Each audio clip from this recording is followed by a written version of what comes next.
وحي سؤاله وإذا مديني سبان مركبة إن شاء الله كتجاوب يهدي لها مرتبة كنوات. نحن أن طبعا البقاء سؤال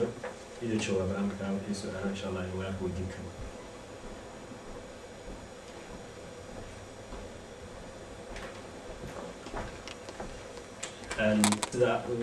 هذا انطلاق كنا لا ترتمي كرا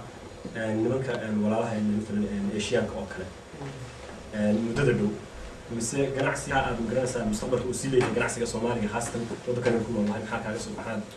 كانوا متابعين. هدي في ريسيت هذا نمبر جناحسي كصومالي ده اللي هو بيلي هاي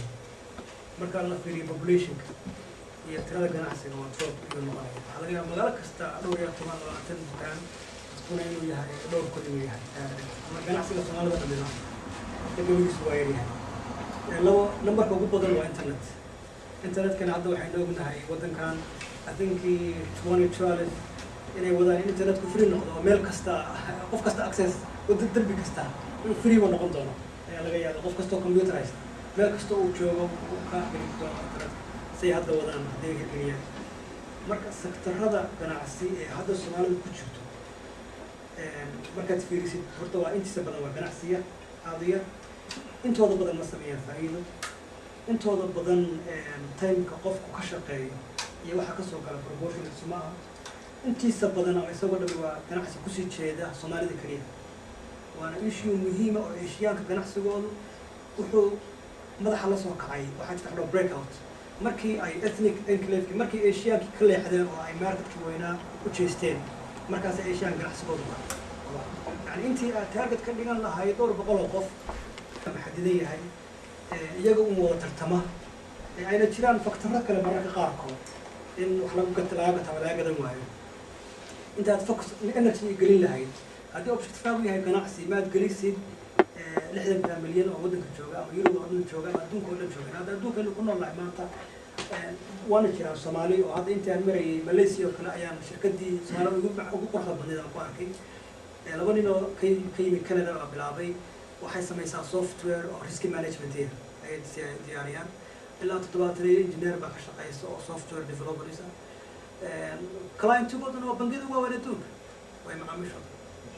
مركا أنت نكاس وكفكري لها إنه حوالها سوالها أو سوفت وير بانو سويني وطبعا يقول بها هذه هالمرتبة استعنا مدرسة كله جوبي سريع إنه ماركت كافيري ماركت وقاعد بوتنشال كذا إنه ماركت كافير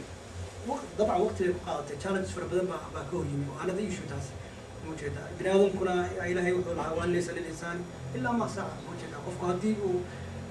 وأسباب تمرك كنيسة بس كانوا كنيسة هوري وستاجين وجناحس يعني وحكينيسة كو صوماليا هذا عينه كسوكرنا جناحس بوايا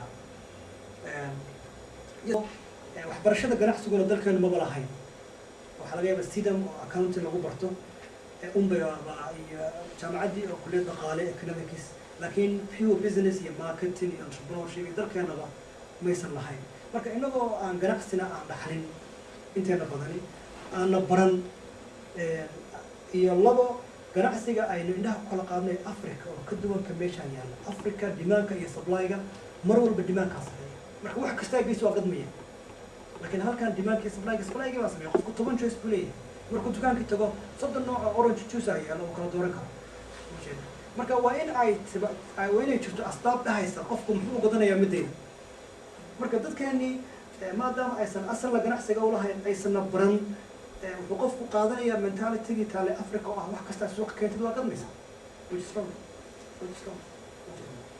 marka wadanka dad badan oo ganacsiga mid kale Soomaalidu badan ganacsiga markay galayaan waxa uu galanay si kala intooda badan u gashay qaar badan oo kamid ah waxay leeyihiin xarabnaa inaan laba sano inaan hadda dib ugu laabto ma jiro laakiin waxa jirta laba aragtiyood oo muhiim ah maxaa keena ganacsiyada qaarna inay kobcaan qaarna fashilmaan waxa jirta aragti tiraahda fashilka iyo gobolka qaybahan wuxuu ku xiran yahay asbaabta qof ganacsiga markii hore u geysay waxa jirta marka laba theory oo bull theory iyo push theory la kala qabo haddii qofku ganacsiga markii hore ay u geysay inuu qof shaqo la'aan ah wuxuu qabto waayay noloshii ka hortimi dadka dhan ganacsi galeen yani dadkii uu iska raaco ganacsigaasi meel ma gaaro laakiin qofku haddii ay hay uu fursad arkay opportunity window haddii wuxuu xillaac u baxay waxa laga yaabaa inuu meel fog gaaro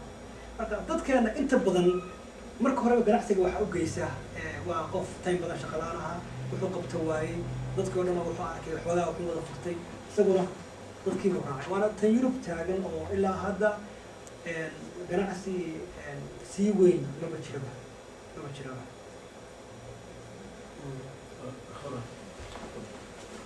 aad iyo aad baa umahadsan tahay barnaamijkan aad noo soo gaaraysa runtii waa mid qaali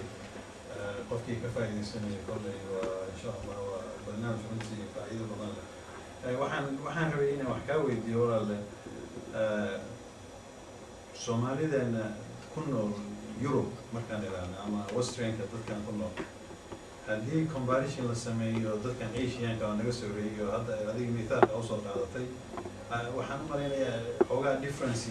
baa lagu jira sababta keenaysa waxaa weeyaan dadkeenu dad diinta ku dhagan weeyaan businesska ayagu waad aragtay waxyaabaha laga yaabay in lacagta ku helaan waxaa laga yaabaa inayna waxba u aabayeelin hadday noqoto mataqaana inay loon qaataan hadday noqoto inay xataa khamri gadaan ninkii oo masaajid ku tukanaya dukaamadiisii khamri ku gadaya Soomaalida waxyaabaha badan ani waxaan marar badan aan ka fikiray waxay u badan tahay waan isugay internet kaliya waxay u furanayaan ninkan ama ka cararaya xaraana mu ka cararaya runtii individually aniga waxaan arkay sidaad sheegtayba waxaan arkay Soomaalida badankeedu individually inay bright yihiin intooda badan intii isdhahaysa waxbaan qabanayna ama business ha qabto ama wax ha barto ama ha dadaalo laakiin waxyaabaha kaloo weaknesska oo annagana haysta businesska say ila tahay aniga waxaan u malaynayaa inaanan lahayn community oo business u dhexeeya dad isu imaan kara oo businesskii haddii hadda wax badan baan kaa faa'iidaysanayna adiga intanadan fadhida waxyaaba badan oo weakness qofkii hadda business raba inuu sameeyo ama hore u samayn lahaa community ma lihin dad isku xiran ma jiro ayaga waxaa laga yaabaa inay yihiin dadka hadda kasoo cararay meesha Uganda inay yihiin dad isku xiran oo leh mataqaana nidaam leh hadduu doono wuxuu doonaa ka shaqaysto marka aragtidaada iyo mataqaana researchkaaga samaysay waxyaabahaas differencega comparison labadooda haddii la sameeyo maxay kula tahay waxaa laga yaabaa haddaan fiirino waa sax waxbaa ka jira laakiin ma aha the whole picture yes xaaraanta Asianka qaar ka mid yihiin culimadu waa fatwada agtooda ka xalaalo laakiin percentage intee lag ayuu ka yahay ganacsiga Asianka khamrada hadda lasta Asianka around 70% waa warshada leeyihiin textile ay 70% leeyihiin warshadahaasna dad badan oo hadda kaysta dhisaan aanu isticmaalaya runtii ragana ku bilaabay isagii intee laba mashiin soo qaateen isagii xaaskiisa carruurtiisu inay san contract fanaanada talaan mashiinka lagu soo darsadaan wiilka gabadha guurso lagu soo daro qol yar ay furtaan dadkoo dhan xaraan mooda raadiyaan waxyaabaha aan arkay waxaa kamid ah waxaa jira marka hore dareen khaldan oo Soomaalida badan qaateen oo ah qofku inuu baahan yahay lacag fara badan soo bilaabo ganacsi hadda 2008 dadkii hadda magaalooyin kala duwan oo wareystay average ku xulha qofku waxaan u baahanahay 50,000 sano bilaabo ganacsi laakiin isla sanadkaas research UK lagu daabacay waxaa la sheegay average business kuna 6,000 baan u baahan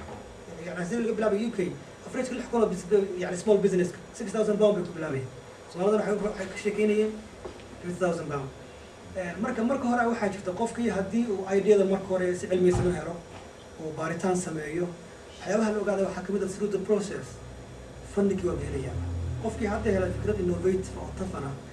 hadda lacag waxa jira funding oo free ah oo ama research qof ku sameyn karo ama hadduu product hayo ku develop gareyn karo Leicester waxaa idin sheegaya gabar Soomaaliya hadda waxay develop gareynaysaa waxaan rajaynayaa inay at the end of the year products u qiimaan doonto waxaa jira diyaaraduhu markay raacaan dadku economic classka waxaa jira la dhaho economic syndrome qofka in lugaha hoose bararaan marka hadda waxaa jira laba daawo kaliya oo ah bahalo yar oo kabta hoosteeda la gashanayo qofka kuleylinaya iyo socks iyadoo wax saddexaad bay hadda product saddexaad bay develop gareynaysaa lacagta ay ku develop gareynayso oo dhanna free way ku heshay annaga u helnay marka khasab maaha qofku inuu maro waddo xaaraan ah waxaa laga yaabaa lacagta u baahan yahay hadda ganacsigan ka socda Kenya iyo Imaaraadka Soomaalida meelaha joogtaa lacagta rays garaysa la socda lacag la namayso marka waa rays gareyn karnaa 50,000 waa rays gareyn karnaa anu ma qabayn inaan rays gareyn karin oo hadda Kenya iyo Imaaraadka meel kasta tagtay waa dad meelaha ka tagay lacagta meelaha ka rays gareeyo